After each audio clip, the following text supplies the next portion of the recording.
और 3 तारीख को जब नतीजा आएगा तो आप देखिएगा कि बांकीपुर से बीजेपी को हार का सामना करना पड़ेगा। बिहार में बांकीपुर का विधानसभा उपचुनाव संपन्न हो गया और अब हर किसी की नज़रें हैं कि इस चुनाव का परिणाम क्या होगा। क्या राष्ट्रीय अध्यक्ष की इस सीट पर बीजेपी अपनी मजबूती बरकरार रख पाएगी या फिर पीके यानी प्रशांत किशोर कोई कमाल करेंगे। हमारे साथ हिमांशु मिश्र हैं, हमारे सहयोगी, इस बारे में जानकारी देंगे। हिमांशु जी, 35% के आसपास मतदान बांकीपुर विधानसभा में हुआ है, जो कि काफ़ी कम कहा जा सकता है। पिछला जो विधानसभा यहाँ पर चुनाव हुआ था उससे भी ये कम मतदान है। कम मतदान का कारण क्या है, ये हम आपसे समझना चाहेंगे और इस पूरे समीकरण को आप कैसे देख रहे हैं। नहीं, जहाँ तक कम मतदान की बात है तो बांकीपुर सीट पे ये कोई बड़ी बात नहीं है। बिहार की उस चुनिंदा सीट में शामिल है जहाँ हमेशा से 40-41% के आसपास ही वोटिंग पैटर्न रहा है, क्योंकि ये सबसे ज़्यादा शहरी सीट में से एक है।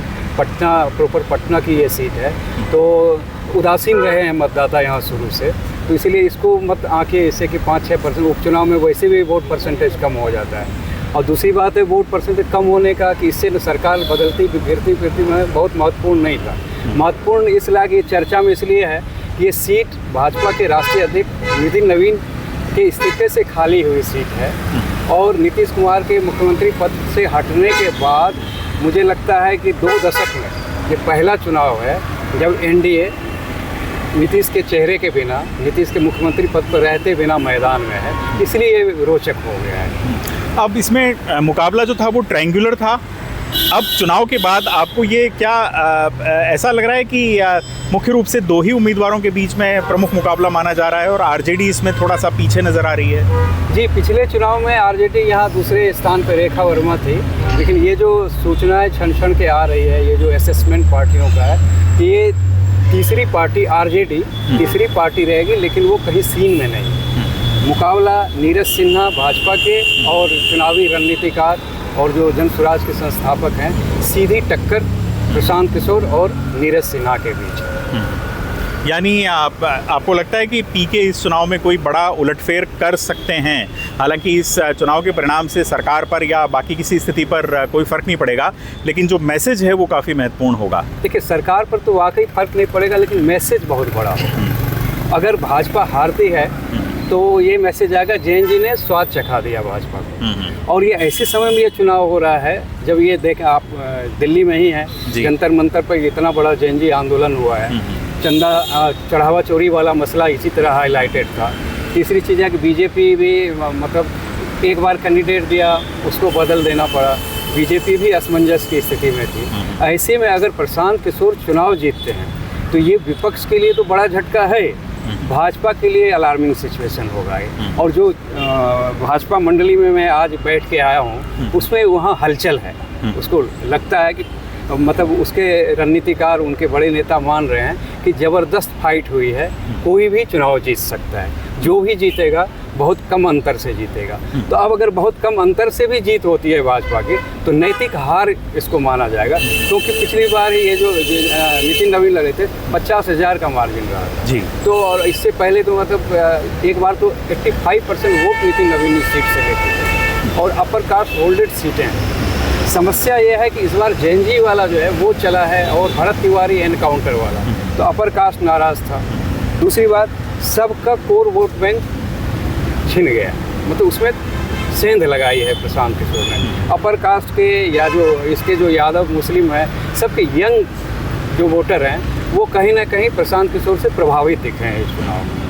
यानी आरजेडी को इसका नुकसान होता हुआ दिखाई दे रहा है। लेकिन आपसे मैं ये समझूंगा हिमांशु जी कि ये जेनजी वाले मूवमेंट और इस पूरी देश भर में छोटी बड़ी लहर हर जगह देखी गई, उसके बाद ये पहला चुनाव है, इसको लिटमस टेस्ट माना जाए और क्या ये हम माने कि इसका जो भी परिणाम होगा उसको हम सीधे तौर पर राम मंदिर, चढ़ावा चोरी और जेनजी के मूवमेंट से लिंक कर पाएंगे, या फिर ये बहुत ही स्थानीय मुद्दों का भी इसमें प्रभाव रहेगा? नहीं, लिंक कई बार होता है उपचुनाव में स्थानीय मुद्दे पर है, लेकिन ये ऐसा बांकीपुर का चुनाव है नहीं। इसको आप देखिएगा, तुरंत आंदोलन हुआ है, इम्पैक्ट दिख रहा है। दूसरी चीज़ है, जब प्रशांत किशोर ने इस बार बहुत चुनावी रणनीतिकार माने जाते हैं, उन्होंने बहुत होशियारी से एक लाइन बोल बोल के सब जगह वहाँ चेंज करने की कोशिश की है। जैसे वो वोटर्स में जाते थे, वो कहते थे मेरे चुनाव जीतने से सरकार की सेहत पे कोई फर्क नहीं पड़ने वाला, एक सीट बीजेपी की कम हो जाएगी, सरकार नहीं जा रही है।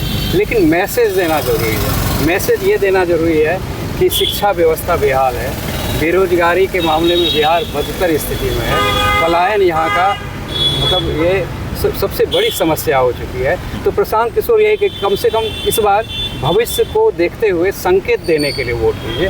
तो ये जादू चल गया प्रशांत किशोर का, जो विधानसभा चुनाव में भी उन्होंने ऐसे ही मुद्दे उठाए थे।